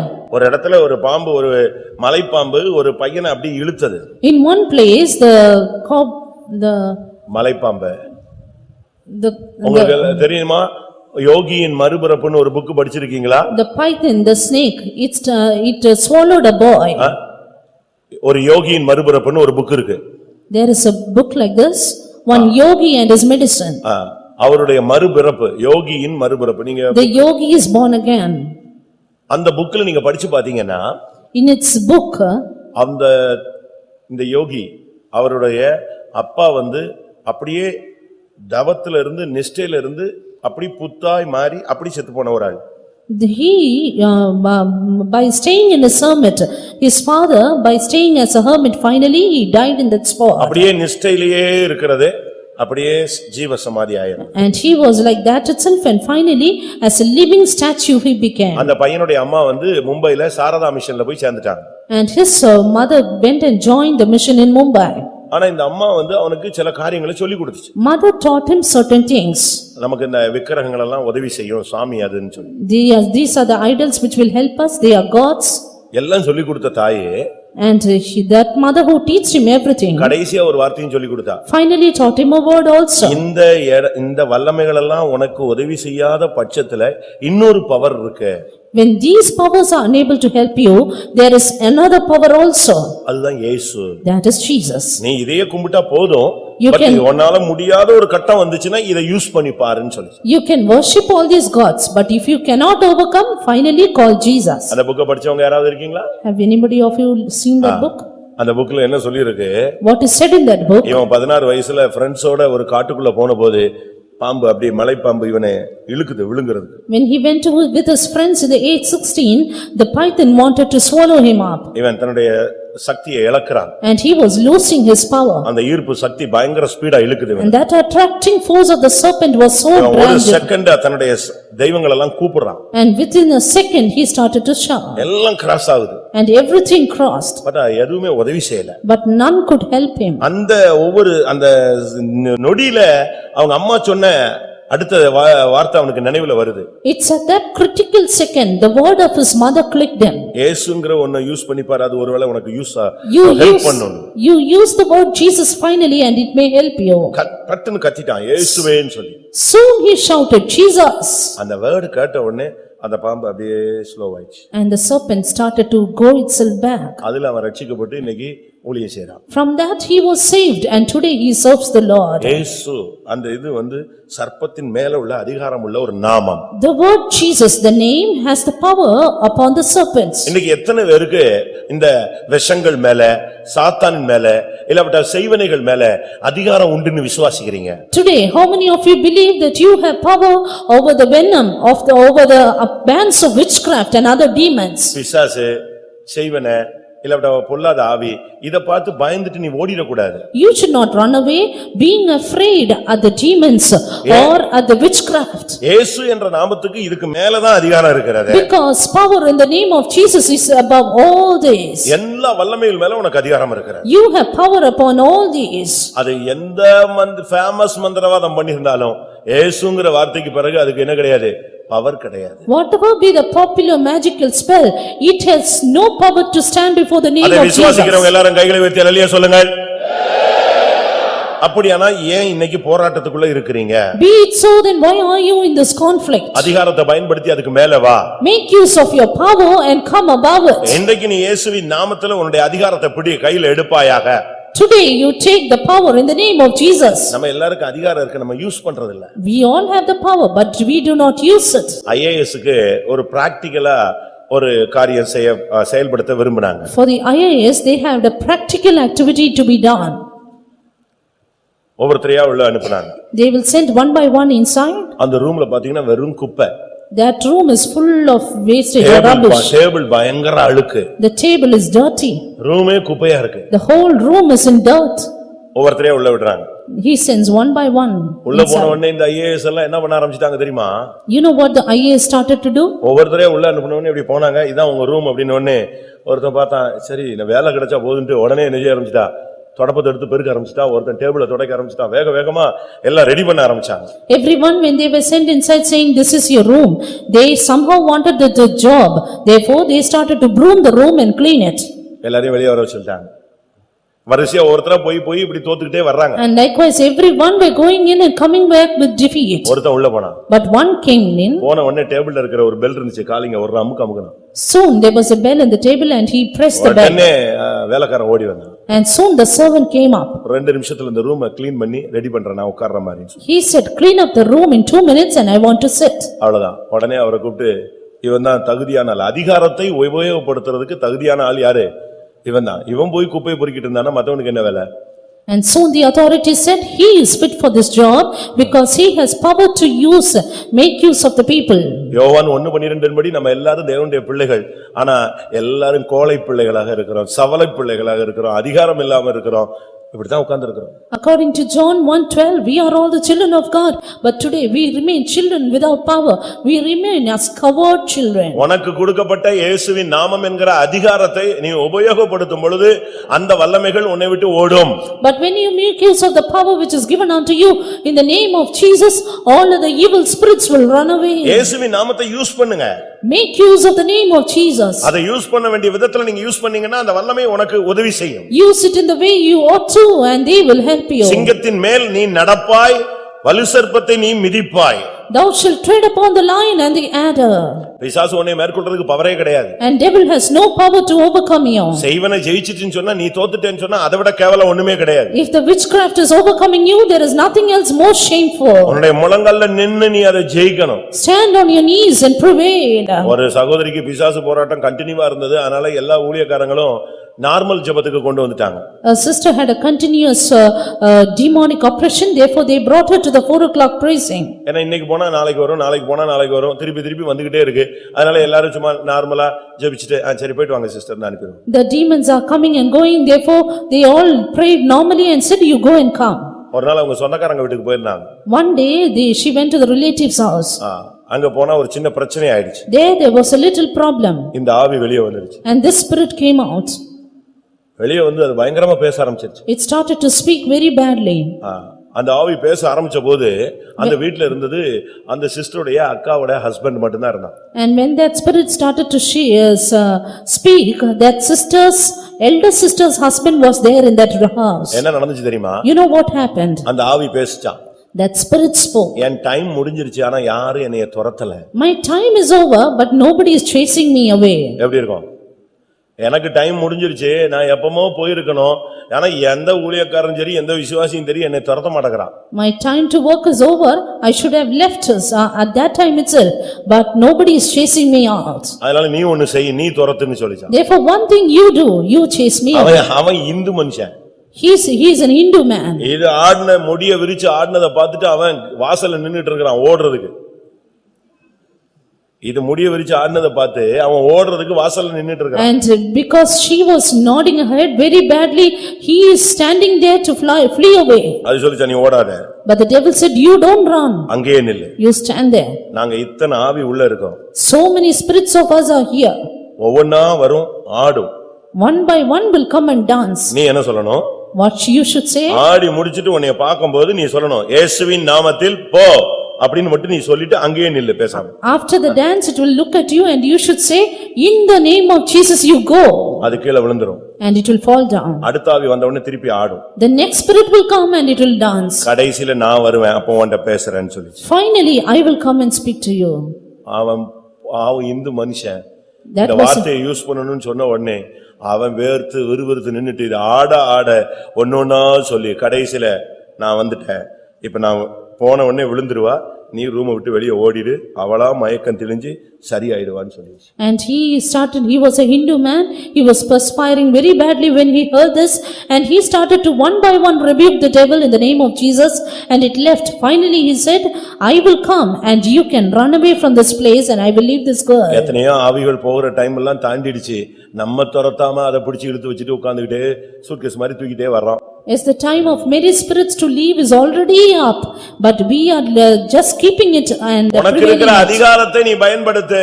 But make use of the power which is given you. இயேசுவின் நாமத்தில் உள்ள வல்லமையை நீ பயன்படுத்து. Make use of the power in the name of Jesus. Pastor Aruldas நம்ம சபைக்கு வர்றதுக்கு முன்னால ஒரு சாதா வாலிபனாக இருக்கும் பொழுது ஒரு நாள் அவர் வீட்டுல உட்கார்ந்துட்டு இருந்தாரு. Pastor Aruldas, when he was a young man, he was sitting in his house. 5 வீடோ 4 வீடோ தள்ளி ஒரு ஆளுக்கு பிசாசு இலகிடுச்சு. And 5 or 4, the devils got into such 4-5 people. வீடு தள்ளி ஒரு வீட்ல ஒருத்தனுக்கு பிசாசு இலகிடுச்சு. The demon went into a person 4 or 5 houses afar. எல்லாரும் போய் அதை கும்பிட்டுட்டு என்ன செஞ்சா நீ போவன்னு கேட்டாங்களாம். And they all asked, what would you do and you will go? அவங்க நினைக்கிறது ஏதாவது தேங்காய் ஏதாவது ரத்தம் ஏதாவது கொடுத்தா போகும்னு சொல்லிட்டு போய் கும்பிட்டு அது சொல்லிச்சான், 4 வீடு தள்ளி அருள்தாசன் இருக்கிறான், அவனை கூட்டுவா நான் போறேன்னு சொல்லிச்சான். They thought the devil will ask from some coconuts or flowers, but it said, 4 houses afar we have one Aruldas and you call on him. உங்களை இப்படி பேரு சொல்லி 5 வீடு தள்ளி இந்த விசுவாசி இருக்கிறான்னு சொன்னா நீ வீட்டுல இருப்பியா? And if the devil say that believer is there, 5 houses after, will you be there? இருப்பீங்களா? Will you stand there? இவரை போய் கூட்டு வந்தாங்க. And they brought this Aruldas இவரும் pastor. நம்மால் மாதிரிதான் வரவே மாட்டேன்ட்டாரு. பிசாசெல்லாம் எனக்கு தெரியவே தெரியாது, நான் பார்த்ததே கிடையாது, நான் வரவே மாட்டேன்ட்டார். And he said, I have never seen the devil, I never know the devil, I cannot come. எல்லாரும் கட்டாயப்படுத்தி கெஞ்சி அவரை இழுத்துட்டு வந்தாங்க. But somehow pleading with him, they finally dragged him to the இவர் வரத spot. பார்த்த உடனே கத்தி கூச்சல் போட்டுச்சு அந்த ஆவி. When the devil, the evil spirit saw him coming, it started to cry. ஐயோ வந்துட்டானேன்னு கத்திருச்சு. Oh, he is coming. அப்ப எல்லாரும் சொன்னாங்க துரத்து தம்பி. And they said, you உன்னை chase it பார்த்தா away. கத்துது துரத்துன்னு சொன்னாங்க. It is afraid of you, you chase it away. எனக்கு ஒண்ணுமே தெரியாது, என்னைய போய் துரத்த சொல்றீங்க, அது கத்துது நீங்க கத்துறீங்க, ஒரே குழப்பம், எனக்கு குழப்பமா இருக்குன்னா. He said, I am in great confusion, I don't know anything what to do. அப்பதான் அந்த ஆவி சொல்லிச்சான், இயேசுவின் நாமத்துல போன்னு தயவு செய்து சீக்கிரம் சொல்லு, நான் போயிடுறேன்னுச்சான். Then that spirit said, please say, in the name of Jesus you go and then I will go. அவர் சாட்சி கேட்டிருக்கீங்களா? Have you heard his testimony? இயேசுவை சந்திச்சதுக்காக அக்டோபர் மாசத்துல வருஷம் ஒரு மீட்டிங் வைப்பார். இயேசுவை சந்தித்த தேதியில் ஒரு மீட்டிங் வைப்பார். And he used to conduct a meeting in the month of October, in the time when Jesus visited him. அதுல சொல்லுவாரு, பிசாசை துரத்துறதுக்கு யாரும் சொல்லி தரல, பிசாசு தான் எனக்கு சொல்லி கொடுத்துச்சு. In that meeting he used to say, nobody taught me to chase the devil, the devil taught me. எல்லாரும் சொன்னாங்க, தம்பி அது சொல்றதையாவது திருப்பி சொல்லுனாங்க. Everyone said, yes, what the devil is saying, you repeat. அப்பதான் அவர் சொன்னாரு, இயேசுவின் நாமத்துல கட்டளை எடுக்கிறேன் போன்னு. அந்த ஆவி போனது, அன்னையில இருந்து அவருக்கு அந்த gift. And he repeated saying, in the name of Jesus I command you go out, and it went out. From that day he had this gift. அதுக்கு பிறகு அவர் டவுன் பஸ்ல ஏறினா, பஸ்ல இருந்து 15 பேர் 20 பேர் சீட்ல ஏறி குதிச்சு ஓடி ஆவி பிடிச்சவன்லாம் ரோட்ல ஓட ஆரம்பிச்சான். அதனால பஸ்ல கடைசில ஏறுவார். After that, even if he would climb to the bus or board on the bus, even the people possessed with the demons, they would flee away. Therefore, he entered the last seat of the bus. ஒரு நாள் அவர் பஸ்ல ஏறல. One day he did not get onto the bus. Sisters போய் பஸ்ல சீட்டு பிடிச்சிட்டாங்க. Sisters went and took the seat in the bus. Crowd ஏறிக்கிட்டே இருக்கு. The crowd was up. அப்ப எல்லாரும் அந்த ஒரு சீட்ல தான் தகராறு பண்றான். இந்த சீட்ல ஆள் இல்லல்ல, இடம் கொடுன்னு சிஸ்டர்ஸ் வெளியே கூப்பிட்டு, பிரதர் நீங்க வாங்க, இங்க சீட்டுக்கு தகராறு நடக்குதுன்னா. Everyone were fighting with the sisters saying, you give us this seat. But therefore the sisters called saying, brother please come in. கடைசில ஒரு பஸ்ல ஏறிட்டார். Finally he got the bus. ஏர்னா 7-8 பேர் சீட்டு மேல ஏறி விழுந்து கம்பில முட்டி அடிச்சு ரத்தமாயி ஓடுறான் வெளியே பஸ் விட்டு. And when he entered into the bus, 8 or 9 of them, they fled away from the bus, jumping and leaping.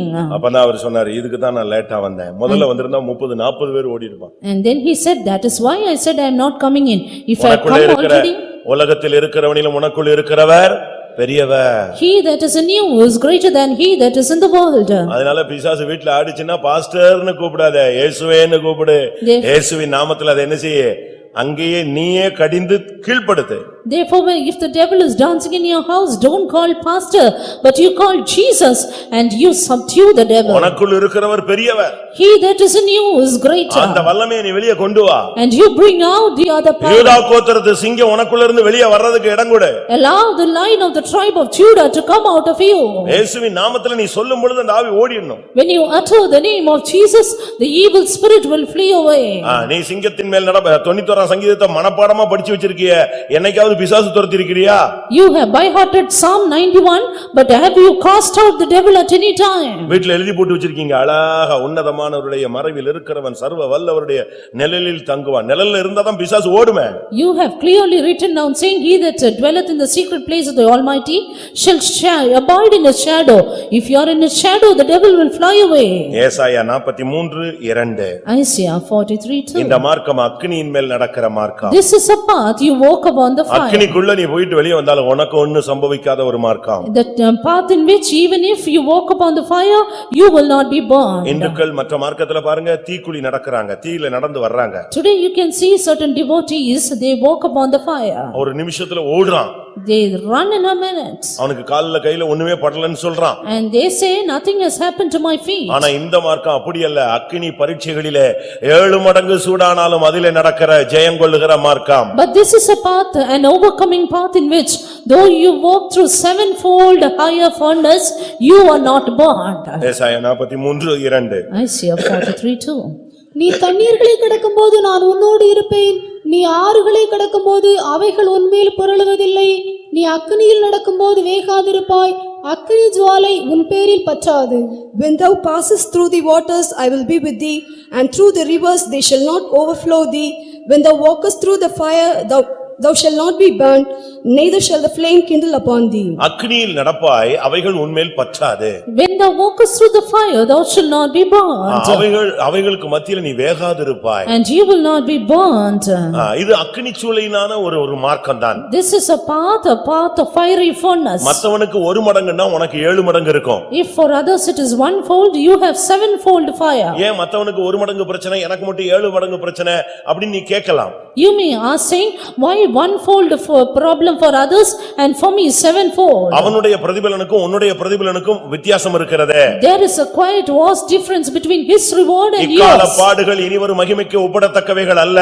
For the suffering of this present time cannot be compared with the glory which shall be அதிசீக்கிரத்தில் revealed. நீங்கும் லேசான உபத்திரவம் நித்திய கனமகிமையை உனக்கு உண்டாக்குகிறது. This light affliction which is but for a moment worketh for you a far more exceeding weight of glory. ஏன் போராட்டம் அதிகம் என்று கேட்கிறாயே, உன்னுடைய மகிமை அதிகம் என்பதை இன்றைக்கு தேவன் உனகளோடு பேசுகிறார். You are asking to God why your problem is so much, but God says your glory is great. அக்கினி உன்மேல் பற்றாது. Fire will not kindle நீ upon you. வெந்து போக மாட்டாய். You will not be burned. Shadrach Meshach ஆபேத்நேகோவை குறித்து தானியேல்ல படிக்கும் பொழுது We read about Shadrach, Meshach and Abednego in Daniel. அங்கே 4ஆம் நபர் உலாவிக் கொண்டிருந்ததை வேதம் சொல்லுகிறது. That the word of God says a fourth man was walking in the உன்னுடைய அக்கினி fire. சோதனைகளிலே இன்னொருவர் உன்னோடு கூட உலாவுவார். There is another person walking with you in your fiery trial. அவர் உலாவும் பொழுது இந்த அக்கினி உன்மேலே ஆளுகை செய்ய முடியாது. When he walks with you, this fire cannot have power over you. உன்னுடைய Dressல கூட அந்த அக்கினி படாது. And the fire cannot touch your dressing. உன்னுடைய முடியில கூட அந்த அக்கினி படாது. It cannot sting your hair. அக்கினியின் மனம் கூட உன்மேல் வீச முடியாது. And even the smell of fire will not be upon you. ஏனென்றால் இந்த மார்க்கம் அக்கினியின் ஊடே அக்கினி மேலே நடக்கிற மார்க்கம். Because this is a path in which you walk upon the fire. பயங்கரமான அக்கினி, அதுல 4 பேர் நடந்துகிட்டே இருந்தாங்க. Terrible fire, but these 4 were walking.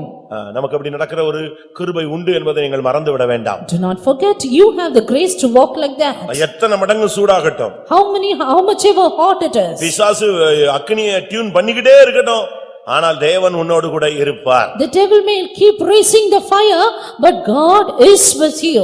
இது ஒரு அக்கினிமயமான மார்க்கம். This is a fiery path. இந்த அக்கினி உன்னை ஒண்ணும் செய்ய முடியாது. But this fire can do nothing about ஏனென்றால் you. நீ அதை விட ஒரு பெரிய அக்கினி. Because you are a greater fire. இந்த அக்கினி சோதனையை எப்படி ஜெயிக்க முடியும்? How can you overcome this fiery trial? உனக்குள்ள ஒரு அக்கினி வரணும்.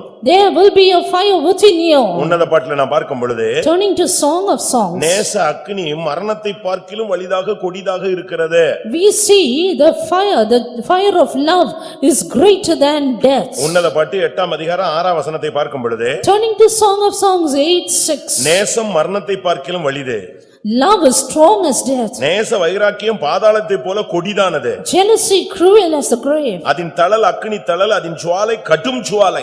The coals thereof are coals of fire, which hath the most vehement flame. கிறிஸ்துவின் அன்பு என்கிற அக்கினி உனக்குள்ள இருக்கும் பொழுது இந்த உலகம் என்கிற அக்கினி உன்னை ஒண்ணுமே பண்ண முடியாது. When the fire of the love of God is within you, the fire of this world has nothing to do with you. சரியான ஒரு அன்பின் அக்கினி உனக்குள்ள இருக்கும் பொழுது இந்த உலகத்துல ஒரு வல்லமையும் கூட இந்த அக்கினி சோதனைகள் உன்னை ஒண்ணுமே பண்ண முடியாது. When the fire of the love of God is in you in a right way, none of the fire of this world can touch you. இதுதான் இந்த மார்க்கத்தினுடைய முக்கியத்துவம். This is the importance of this part. கடந்த காலங்களிலே நீ உலகத்தில் மூழ்கி விட்டாயா? In the past days, did you sink into the world? சிங்கத்தின் வாயிலே சிக்கி விட்டாயா? Were you caught in the mouth of the lions? சர்ப்பத்தின் சுழலிலே நீ சிக்கி விட்டாயா? Were you in the mouth of the serpent? அக்கினி உன்னை பற்றி விட்டதா? Has the fire kindled upon you? இன்றைக்கு அவைகளின் மேல் நடக்கக்கூடிய உனக்கு ட்ரைனிங் கொடுக்கிற ஒரு தெய்வம் இருக்கிறார். But today you have a God who trains you to walk through it. நீ நிச்சயமாக இந்த ஜலத்தின் மேல் நடந்துதான் ஆக வேண்டும். You should surely walk upon the sea. இந்த சிங்கத்தின் மேல் நடக்கத்தான் வேண்டும். You should tread upon the lion. இந்த வலு சர்ப்பத்தின் மேல் நீ நடக்கத்தான் வேண்டும். And tread upon the adder even. இந்த அக்கினியை நீ கடந்து ஜெயிக்கத்தான் வேண்டும். You have to walk through the fire and get the victory. தேவன் அவர்களை வைத்தவர் உன்னையும் ஜெயிக்க வைக்க வல்லவராய் இருக்கிறார். God who made them to overcome is able to make you also an overcomer. 2 Samuel 2 Samuel 18ஆம் அதிகாரம் chapter 18 24ஆம் வசனம். verse 24. அங்கே என்ன சொல்லப்பட்டிருக்கிறது? What is it said there? அலங்கத்தின் மேல் நடப்பது. And walking upon the gates. தாவீது 2 ஒலிமுக கெவனி வாசலுக்கு நடுவாக உட்கார்ந்திருந்தான். ஜாமம் காக்கிறவன் அலங்கத்தில் இருக்கிற கெவனியின் மேல் நடந்து தன் கண்களை ஏறெடுத்து இதோ ஒரு மனுஷன் தனியே ஓடி வருகிறதை கண்டு அலங்கத்தின் மேல் நடத்தல். Went up to the roof over the gate. அலங்கம் என்பது மதிலை காண்பிக்கிறது, ஒரு பெரிய கோட்டையை காண்பிக்கிறது, கொத்தளங்களை காண்பிக்கிறது. It shows the wall, it shows a great fort even. ஒரு தேவனுடைய பிள்ளை அலங்கத்தின் மேல் நடக்க வேண்டும். You should, a child of God should walk upon the wall. நாம எங்கயாவது போய் ஒரு ரூமுல போய் ஒளிஞ்சுக்கொள்ள கூடாது. We should not keep hiding in a room. ராஜா அங்கேதான் நின்று கொண்டிருந்தான். Because the king was standing there. அடுத்ததாக யுத்த வீரர்கள் அங்கேதான் நின்று கொண்டிருந்தார்கள். And even the men of war were standing there. ஜாமங்காக்கிறவன் நிக்கிற இடம்தான் அலங்கம். And the place where the watchman stood is the wall. நீங்க பிரச்சனைகளுக்கு மேல வந்து நில்லுங்க, பிரச்சனைகளுக்குள்ள மூழ்கிடாதீங்க. You come stand over your problem, do not get sinking into the problem. என்னை போன்றவன் ஓடி போவானோ? And he that has என்னை போன்றவன் ஓடி போவானோ? should such a man as I flee. என்னை போன்றவன் ஆலயத்திலே போய் பதுங்குவானோ? Should such a man as I hide in the இந்த temple. மார்க்கம்னு வந்துட்ட பிறகு நீ அலங்கத்துக்கு மேல வரணும்.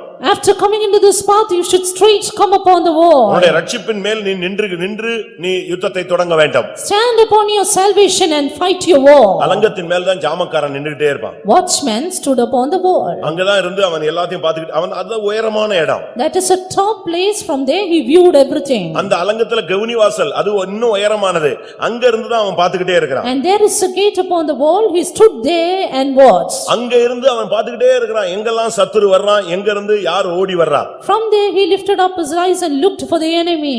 எவ்வளவு அருமையான ஒரு இடம். What a beautiful time it is. அங்கதான் ராஜா நின்றான், அங்கதான் ஜாமக்காரனும் நின்றான். And where there stood the king and there stood the watchman. அங்கதான் சேனை நின்று கொண்டிருக்கிறது. There stood the host. ஒரு தேவனுடைய பிள்ளை, நீ தேவனுடைய சேனையாக, தேவனுடைய ராஜாவாக, இல்லாவிட்டால் தேவனுடைய ஜாமக்காரனாக நீ மாற வேண்டியது அவசியம். Child of God, it is essential that you need to become the watchman, the king and the host of God. ஏனென்றால் உன்னை கர்த்தர் ராஜாவாய் மாற்றி இருக்கிறார். Because the Lord has made you king.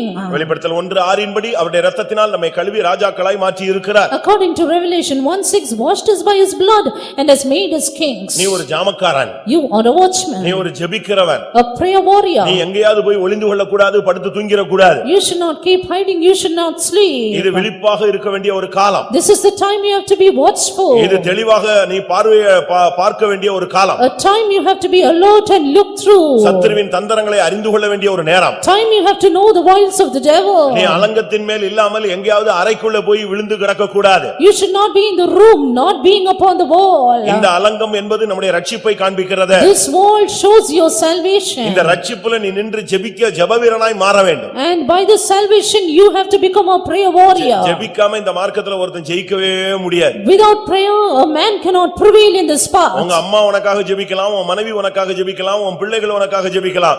ஆனால் உன்னுடைய ஜெபம் மிகவும் முக்கியமானது. Your mother, your father, your children may pray for you, but your prayer is much essential. உங்களுடைய பிரேயர் லைஃப் எப்படி இருக்குதுன்னு யோசிச்சு பாருங்க. How is your prayer life? நீ அலங்கத்தின் மேல் நிக்கறாயா இல்லாவிட்டால் முடங்கி கிடக்கறாயா? Are you upon the wall or are you in the room? யோனா ஒரு தீர்க்கதரிசிதான், அவன் போய் பங்கர்ல போய் படுத்து விட்டான். Here he was a prophet but he was sleeping. பேதுரு ஒரு பிரதான அப்போஸ்தலன் தான், சிறைச்சாலையிலே தூங்கி விட்டான். Peter was a high priest but he was sleeping in the prison. Sisera ஒரு பெரிய சேனாபதி தான், அங்க ஒரு வீட்ல போய் படுத்து தூங்கி விட்டான். Sisera was a big captain but he was sleeping in that room. இவைகள் எல்லாம் தோல்வியினுடைய அடையாளங்கள். These are all signs of defeat. இன்றைக்கு கடந்து வந்திருக்கிற தேவனுடைய பிள்ளைகள், நீங்கள் அலங்கத்தின் மேல் வாருங்கள், அப்படியானால் ஜாமக்காரனாய் மாறுங்கள். People of God, come here today. Today you become a watchman standing upon the இது ஒரு wall. கடைசி காலம் பிரியமானவர்களே. These are the last days. இந்த நாட்களில நமக்கு அலங்கத்தின் மேல் நிற்கிற ஜனங்கள் தேவை. And these days we need the people who stand upon the wall. அங்கே நின்றாதான் நமக்கு கண்கள் தெளிவாகும், சத்துருவின் தந்திரங்களை நாம் புரிந்து கொள்ள முடியும். It is there our eyes will be enlightened to look at the wiles of the devil. அங்கே இருந்தாதான் உனக்கு நல்ல செய்தி கிடைக்கும். It is there you receive a good tiding. என்ன நடக்கிறது என்பதை நீ விளங்கிக் கொள்ள முடியும். You can know what is happening. இன்னைக்கு எத்தனை பேர் அலங்கத்தின் மேல் வர விரும்புகிறீர்கள்? Today how many of you decide to be coming upon the wall? கடைசியாக Finally 40ஆம் சங்கீதம் 2ஆம் வசனம். Psalm 42. பயங்கரமான குழியிலும் உளையான சேற்றிலுமிருந்து என்னை தூக்கி எடுத்து என் கால்களை கன்மலையின் மேல் நிறுத்தி என் அடிகளை உறுதிப்படுத்தி He brought me up also out of an horrible pit, out of the miry clay, and set my feet upon a rock, and established my goings. கர்த்தர் என் கால்களை கன்மலையின் மேல் உறுதிப்படுத்தினார். The Lord set my feet upon a rock. அதுதான் ரொம்ப முக்கியமானது. That is very important. இந்த மார்க்கத்துல வந்துட்ட பிறகு மறுபடி குழியிலையும் உளையான சேற்றிலையும் நீ அமிழ்ந்து கொண்டே இருக்க கூடாது. After coming into this path you should not again and again get dragged or sunk into the horrible pit and the miry clay. இது நம்முடைய பழைய நிலவரத்துக்குள்ளே போகிறதை காண்பிக்கிறது. This shows us going back to our old state. கழுவப்பட்ட பன்றி மறுபடியும் சேற்றுக்குள் போய்விட்டதாம். A washed swine goes back into the mire. நாய் தான் கக்கினதை மறுபடியும் திங்க போய்விட்டதாம். Dog went to return to its vomit again. இங்கே தாவீது சொல்கிறான், பயங்கரமான உளையான சேற்றில். David says about a horrible pit, miry clay. இதுல இருக்கிறதுக்காக உன்னை கர்த்தர் கொண்டு வந்தார். Has God brought you here to be here? அங்கே சொல்லி இருக்கிறது, அவர் என்னை தூக்கி எடுத்து கன்மலையின் மேல் என்னை நிறுத்தி என் அடிகளை அவர் உறுதிப்படுத்துகிறார். But here he says, he brought me out, set my feet upon a rock and established my goings. ஒரு தேவனுடைய பிள்ளை என்று சொல்லுகிறவன் இந்த நாட்களிலே உளையான சேற்றிலேயே இருக்க கூடாது. A child of God in these days should never be in a miry clay. அவன் எழும்பி வர வேண்டிய ஒரு நேரம் வந்து விட்டது. The time has come, he has to rise up and உன்னுடைய come. பாதங்களை கன்மலையாகிய கிறிஸ்துவிலே உன் பாதங்கள் உறுதிப்படட்டும். Let your feet be set upon the rock which is Christ. இன்னும் எத்தனை வருஷம் கழிச்சு இந்த சத்தியத்துல உறுதிப்பட போறீங்க? After how many years are going to be established in the truth? என்னைக்கு விசுவாசத்தை நீங்க காத்துக்கொள்ள போறீங்க? When are you going to keep your faith? என்னைக்கு நீங்க பிரதிஷ்டையில உறுதி அணிக்க போறீங்க? When are you going to stand your consecration? இதுதான் அந்த நேரம். This is the time. உன்னை உளையான சேற்றிலிருந்து தூக்குனதுக்கு காரணம் கன்மலையின் மேல் உன்னை நிறுத்தும்படியாக. He lifted you up from the miry clay to set your feet upon the rock. இன்னைக்கு இந்த காலை வேளையில் உங்களில் எத்தனை பேர் இந்த வல்லமைகளுக்கு மேலாக நீங்கள் வர விரும்புகிறீர்கள்? This morning how many of you want to come against these powers? ஒன்று, ஜலத்தின் மேல் வர வேண்டும். One, walking upon the waters. ஜலத்தின் மேல் நீ வந்தாதான் பேழை ஜலத்தின் மேலதான் போய் கொண்டிருந்ததாக வேதம் சொல்லுகிறது. The word of God says the ark floated upon the waters. இந்த ஜலத்தின் மேல்தான் ஆவியானவர் அசைவாடி கொண்டிருந்தார். Spirit of God moved upon the waters. அப்படிதானே? Is it not? ஆதியாகமம் 1:2 பார்க்கும் பொழுது ஜலத்தின் மேல் ஆவியானவர் அசைவாடி கொண்டிருந்தார். Genesis 1:2 says the Spirit of God moved upon the waters. ஜலத்தின் மேல் இயேசு நடந்து வந்து கொண்டிருந்தார். Jesus was walking upon the waters. ஜலத்தின் மேல் பேதுரு தேவனுடைய ஊழியன் நடந்து போய் கொண்டிருந்தார். Peter the servant of God walked upon the sea. ஆதியாகமம் 7:18 படி இந்த ஜலத்தின் மேலே பேழை மிதந்து கொண்டிருந்தது. Genesis 7:15 says the ark floated upon the waters. சபை இன்னும் கொஞ்ச நாளிலே இந்த உலகத்தை விட்டு மேலே போக போகிறது. Yet within very few days the church is going to be upon the word. பெருவெள்ளமாகி பூமியின் மேல் ஜலம் பெருகிற்று, பேழையானது ஜலத்தின் மேல் மிதந்து கொண்டிருந்தது. Here we see the great waters increased upon the earth, but the ark was floating upon it. நீ அந்த பேழைக்குள்ள இருந்தால்தான் நீ மிதக்க முடியும். Only if you are in this ark, you too can float. இன்னைக்கு எத்தனை பேர் அப்படி நடக்க விரும்புகிறீர்கள், மேலே இருக்க விரும்புகிறீர்கள்? Today, how many of you want to walk? How many of you want to be upon this earth? நீ நடக்கலன்னா இயேசு அவர் நடந்து வருவார். Jesus, if you will walk, Jesus will walk upon the sea and come to you. நீ நடந்து போகும்பொழுது உன்னோடும் கூட அவர் நடப்பார். And when you walk, he will walk with you. உனக்கு நடக்க முடியலன்னா ஆண்டவரை நோக்கி கூப்பிடு, நீ அமிழ்ந்து கொண்டிருக்கிறதுல நேரத்திலே உனக்கு கை கொடுத்து மறுபடியும் உன்னை நடக்க வைப்பார். If you are unable to walk, if you are sinking, then call unto him, he will come, give his hand and then make you walk. ஆண்டவர் உன்னை கண்டம் பண்றது மாத்திரமல்ல, உன்னை பழக்குவிக்கிற தெய்வம். Not only that the Lord will say you come up, he trains you for that. ஆண்டவரே இவைகளின் மேல் நடக்க எனக்கு உதவி செய்யும் என்று சொல்லுகிறவர்கள் கண்களை மூடுங்கள். Those who say, Lord, help me walk upon these, close your eyes. கர்த்தர் உன்னை இன்னைக்கு உனக்கு ஒரு கிருபை கொடுத்து, இந்த வல்லமைகள் மேல் உனக்கு அதிகாரம் கொடுத்து உன்னை நடக்க வைக்க போகிறார். Today the Lord is going to give you the grace upon these things and he will make you walk. ஒரு 5 நிமிஷம் இந்த வல்லமையை நீங்கள் பெற்றுக்கொள்ளுங்க. Receive that power in 5 minutes. ஜலத்தின் மேல நடக்கிறதுக்கு எத்தனை பேருக்கு ஆசை இருக்கு? How many of you desire to walk upon the waters? பாம்பின் மேல சிங்கத்தின் மேல நடக்க எத்தனை பேருக்கு விருப்பம் இருக்கிறது? How many of you want to tread upon the lion and the adder? அக்கினியில நடந்தாலும் நான் ஜெயிச்சிட்டு வெளியே வரணும்னு எத்தனை பேர் ஆசைப்படுறீங்க? How many of you want to come out with victory walking through the fire? ஒரு ஜெப வீரனா நான் நிற்க ஆசைப்படுகிறேன் என்று எத்தனை பேர் விரும்புகிறீர்கள்? How many of you desire to be a prayer warrior? என்னை உளையான சேற்றிலிருந்து தூக்கினவர் கன்மலையின் மேலே என் அடிகளை உறுதிப்படுத்த வேண்டும் என்று எத்தனை பேர் வாஞ்சிக்கிறீர்கள்? He who lifted me up from the miry clay should set my feet upon a rock.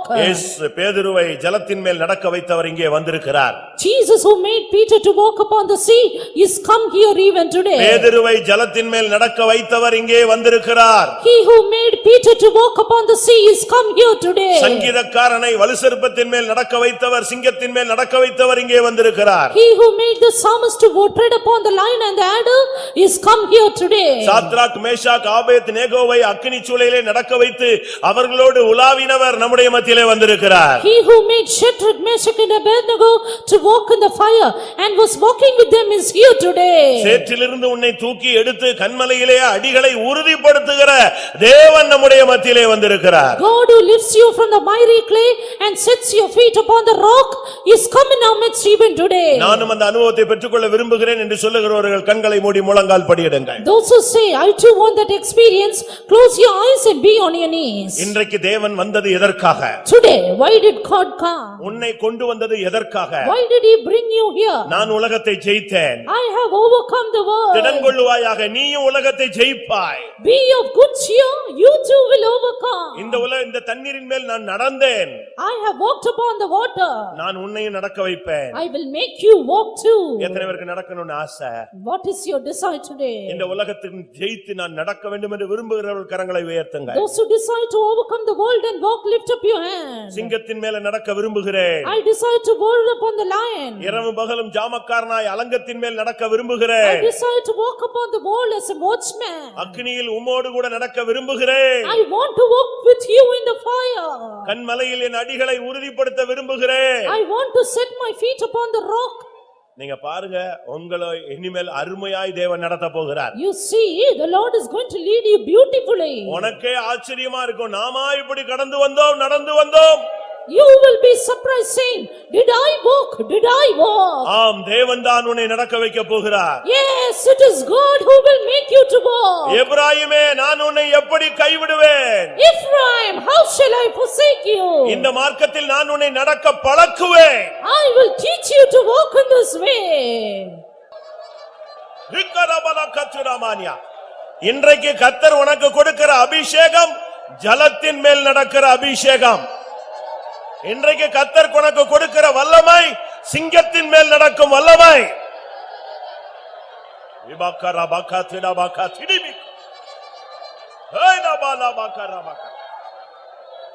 சிங்கத்தின் மேலும் நடந்து வலு சர்பத்தையும் மீறிப்பாய்.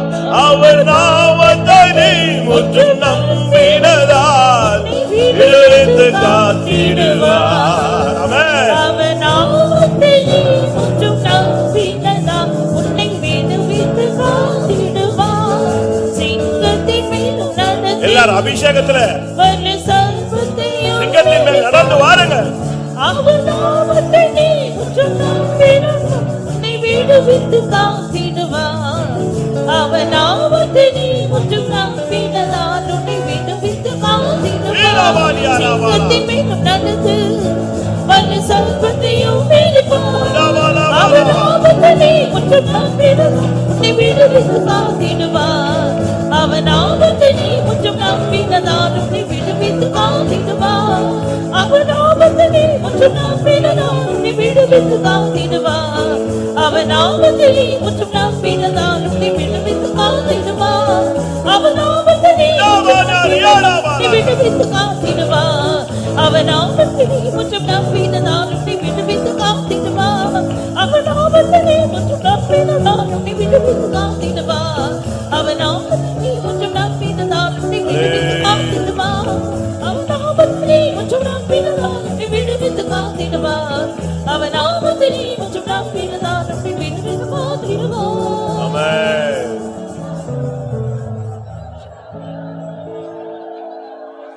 ஆம். ஆமென். உங்களில் யாராவது உங்களுக்குள், உங்கள் வீட்டில், உங்களுடைய குடும்பத்தில், உங்களுடைய வேலையில், உங்களுடைய வீட்டுக்குள் யாருக்குள்ளேயாவது எதிலையாவது பிசாசின் போராட்டத்தை, செய்வனை தாக்குதல்களை, ஏதோ ஒரு ஆவியினுடைய போராட்டத்தை உணர்கிறீர்கள் என்றால் தயவு செய்து கரங்களை உயர்த்துங்கள். எல்லாரும் அல்ல, வேலையிலேயோ தொழிலையோ வீட்டிலேயோ குடும்பத்திலேயோ யாருக்குள்ளேயோ ஒரு ஆவியினுடைய போராட்டம் இருக்கிறதுங்கிறத நான் ஃபீல் பண்றேன்.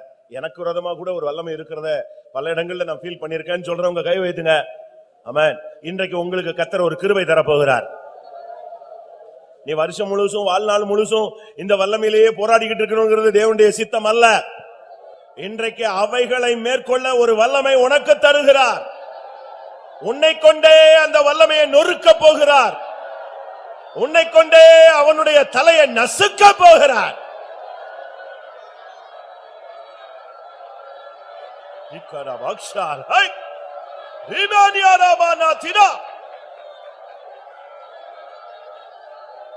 வல்லமை உண்டு, உண்டு, அற்புத வல்லமை இயேசுவே. வல்லமை உண்டு, உண்டு, அற்புத வல்லமை ஆட்டுக்குட்டி செய்வனைகள் ஓடட்டும், செய்வனை கண்டு மந்திரம் செயலற்று போகட்டும். வல்லமை உண்டு, உண்டு, அற்புத வல்லமை ஆட்டுக்குட்டி வல்லமை உண்டு, உண்டு, அற்புத வல்லமை இயேசுவே. வல்லமை உண்டு, உண்டு, அற்புத வல்லமை ஆட்டுக்குட்டி வல்லமை உண்டு, உண்டு, அற்புத வல்லமை இயேசுவே. வல்லமை உண்டு, உண்டு, அற்புத வல்லமை ஆட்டுக்குட்டி வல்லமை உண்டு, உண்டு, அற்புத வல்லமை இயேசுவே. வல்லமை உண்டு, உண்டு, அற்புத வல்லமை ஆட்டுக்குட்டி வல்லமை உண்டு, உண்டு, அற்புத வல்லமை இயேசுவே. வல்லமை உண்டு, உண்டு, அற்புத வல்லமை ஆட்டுக்குட்டி பாலாபாகாராபா இராபாலாபாகாராபா இக்கராபாலாகாத்விரானியா ஏனிபானாத்விராபாலாகாத்விரா அடாபாகாராபா. ஆமென். இப்பொழுது நான் ஆண்டவருடைய பிள்ளை, எனக்கு அதிகாரம் இருக்கு அப்படின்னு எத்தனை பேர் விசுவாசிக்கிறீங்க? இப்போ உன் புருஷனுக்குள்ள அந்த ஆவி இருக்கலாம், உன் மனைவிக்குள்ள ஒரு ஆவி இருக்கலாம், பிள்ளைகளுக்குள்ள ஆவி இருக்கலாம், இல்ல எங்கேயாவது ஒரு ஆவியினுடைய தாக்குதல் இருக்கலாம். இப்போ நீங்கள் இந்த வல்லமை பெற்றவர்கள் அந்த வல்லமையை நோக்கி உங்களுடைய அபிஷேகத்தை அனுப்புகிறீர்கள், அதிகாரத்தோடு ஜெபிக்க போகிறீர்கள். இன்றைக்கு அந்த ஆவி கீழ்பட்டுத்தான் ஆக வேண்டும்.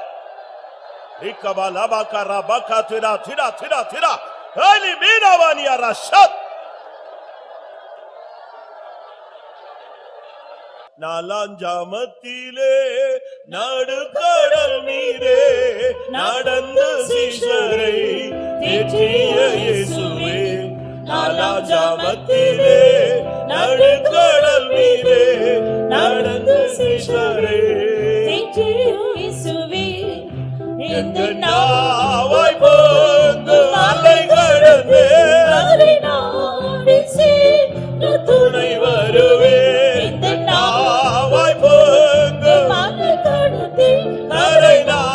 நீ சேர துணை வருவி நாலாந்தமத்திலே நடுக்கடல் மீது நடந்த சிஷ்யரே தேற்றிய இயேசுவே நாலாந்தமத்திலே நடுக்கடல் மீது நடந்த சிஷ்யரே தேற்றிய இயேசுவே எந்த நாவை பொங்கு நாடு கொடுத்து நாடு சேர துணி வருவி எந்த நாவை பொங்கு நாடு கொடுத்து நாடு சேர துணி வருவி எந்த நாவை பொங்கு நாடு சேர துணி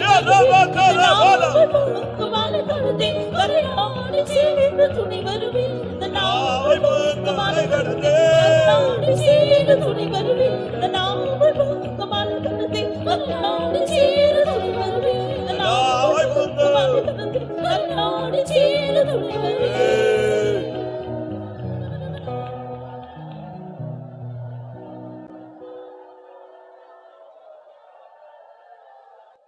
ஆண்டவரே, நீரே ஆனால் நான் நடந்து வர எனக்கு கட்டளையிடும்.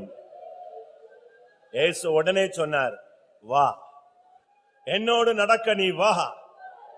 ஆமென். நீ என்னோடு நடப்பாய், நான் உன்னோடு நடப்பேன். நான் உன்னை ஜலத்தின் மேல் நடக்க வைப்பேன். நான் உன்னை சிங்கத்தின் மேல் நடக்க வைப்பேன். வலு சர்ப்பத்தின் மேல் நடக்க வைப்பேன். கண்மலையின் மேல் நடக்க வைப்பேன்.